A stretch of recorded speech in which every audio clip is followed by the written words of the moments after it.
Hello everybody, welcome to video number 1, and I just wanted to take a quick moment, kind of go overview real quick with what the plan for these is. And so, I want to celebrate music, and I've been feeling it kind of deep for a while that this is what I need to do. So, my way of celebrating music in my life is I'm going to share stories with you guys. Stories of really every time, well, not every time, but significant moments in my life where music has just played that perfect part. You know, music's always there. Music's the greatest companion we can have. It never judges. It's always there to support us, give us guidance, speak for us when we can't find the words. It's always there to give us that encouragement and build up that self-esteem, build up, you know, it's there to be our personal trainer when it comes to mental health. And so I want to celebrate that. And like I said, I'm going to share stories with you guys, and I want to hear your stories too. I want to hear how music has been your personal trainer. I want to hear how music has just impacted your life. So every video I'm going to make, I'm going to focus on one band or one musician. And I'm excited because I've got a few on my list I know are going to surprise a good chunk of you guys. And I'm excited to share those stories with you, excited to have, you know, listen to that music with you guys. So that's what this will be. It's just going to be storytelling, play some music, we'll chill to some music together, and we'll have fun with it. So that's what I'm doing.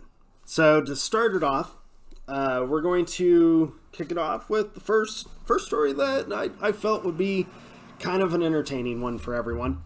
So, when I was in like 3rd, 4th grade, I want to say 4th grade. So, for argument's sake, we're just going 4th grade. 4th grade. I was raised in a pretty conservative home. Secular music was not really allowed. It was predominantly like praise and worship or some classic 70s rock. 60s and 70s rock. So, I knew of this whole outside world of music, but I was never really, I never got to dip my toes into it at that age. So, I remember I had this friend in elementary school, and him and I just kind of, we clicked right away.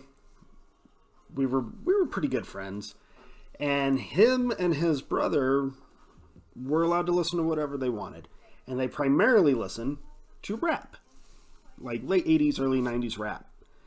And so I remember going to his house, and he wanted to play some tunes for me, and I had this saying where I was so insecure about not knowing really anything outside of like praise and worship music or outside of church stuff.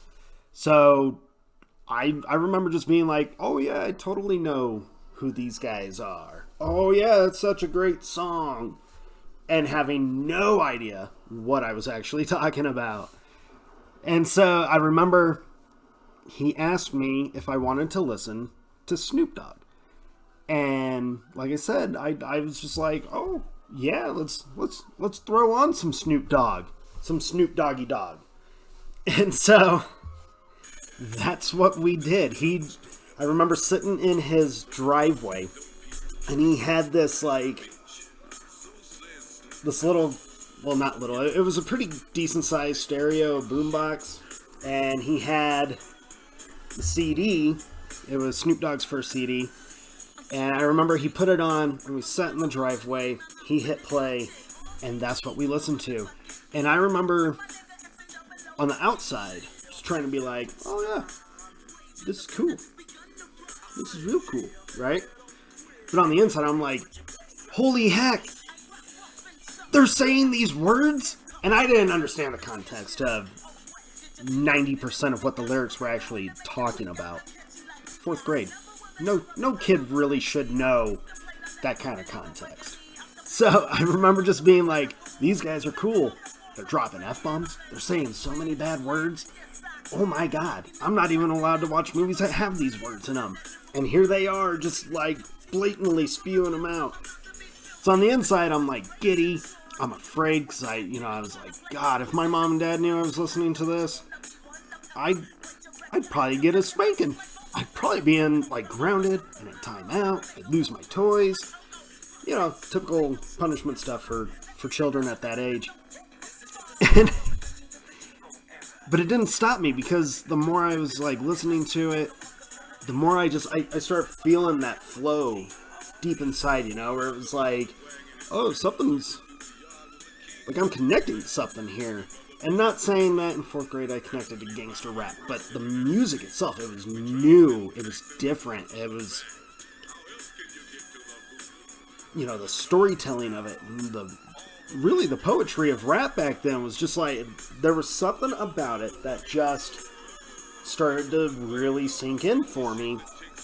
And it wasn't just the music, but suddenly I started thinking, like, you know, my buddy and I were shooting hoops in his driveway with the music playing. You know, we're out in the street throwing a football back and forth.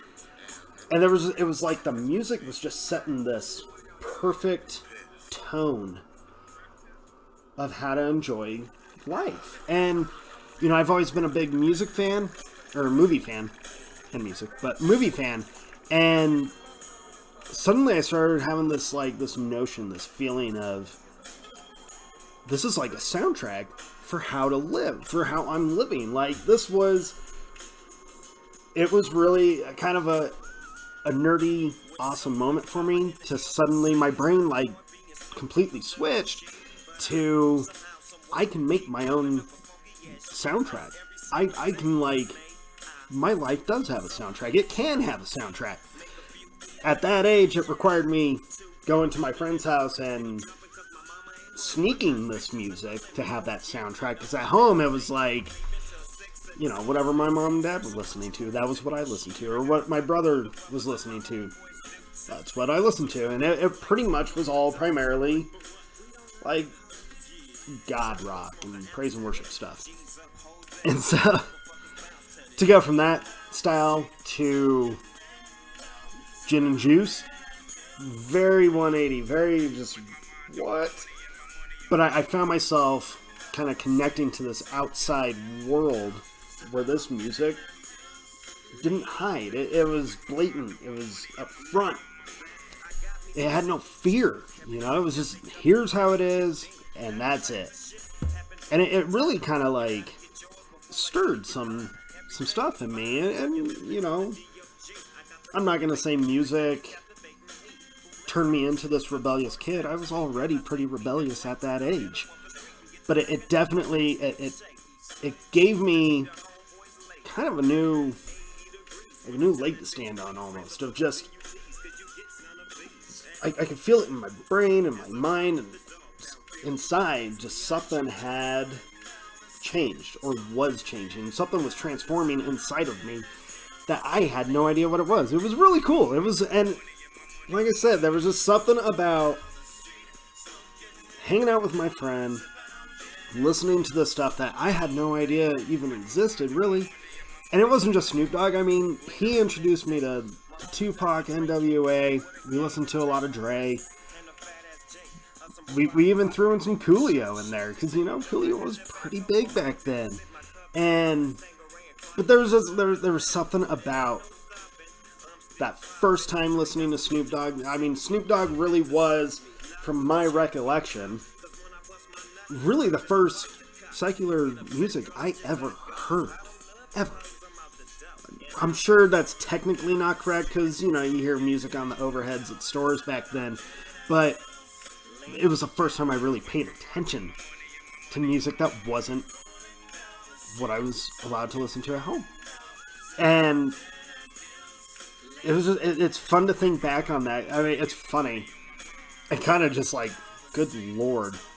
If we only knew what they were talking about, or if, you know, his mom had actually listened to the lyrics or whatever, like, maybe we wouldn't have actually listened to this stuff. But, you know, it's cool. It's so fun to think back on. You know, sometimes he would come over to my house with a cassette player, and we would, like, he'd put the tape in, And we had, or he had those old headphones with the real ugly looking, I think they were like orange foam earpieces that, you know, you put over. It had that real uncomfortable metal band that always felt like it was just like gonna cut your scalp if you moved it wrong. And we would sit, I remember we would sit kind of in my driveway, kind of at the front walkway that goes into the driveway, and just sitting against the bricks. And I don't know what he would do, but he would bring over the cassette player, the headphones, and he just let me listen to music. That was, I mean, it was awesome. He just let me sit there and soak it in. The whole time, like, we'd both be looking over our shoulders, making sure my mom and dad didn't come outside and be like, oh, what you listening to? And try to listen to it. But it was just, there's something really funny for me thinking back on that. Because, man, when I listen to Snoop now, and I don't really listen to a lot of rap these days. I'll throw it on periodically. But when I throw on some of that old rap from the 80s and 90s, it takes me back to that feeling and that just that whole mentality of just kick back, you know, just chill, enjoy some time with your friends. That's what it brings back for me. So it's kind of funny knowing that Snoop Dogg and gangster rap really set in the idea of just being able to chill to music to me. So that's kind of my first story. That's how we're gonna kick this off. And I hope you had fun. I hope it kind of made you chuckle. I hope at least you had a moment of like, oh my god, he listened to this stuff when he was that young? Yeah, I did. So share your stories. I'm looking forward to hearing them. And that's it. So that's the first video. Let's just enjoy some tunes for a minute, yeah? Enjoy it together.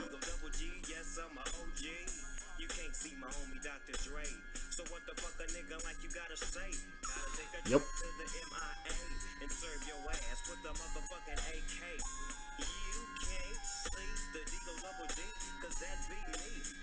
I'm serving them, swerving in the coupe, the Lexus, flexes from Long Beach to Texas, sexist hoes, they wanna get with us, the Snoop Dogg, the shit, biatch.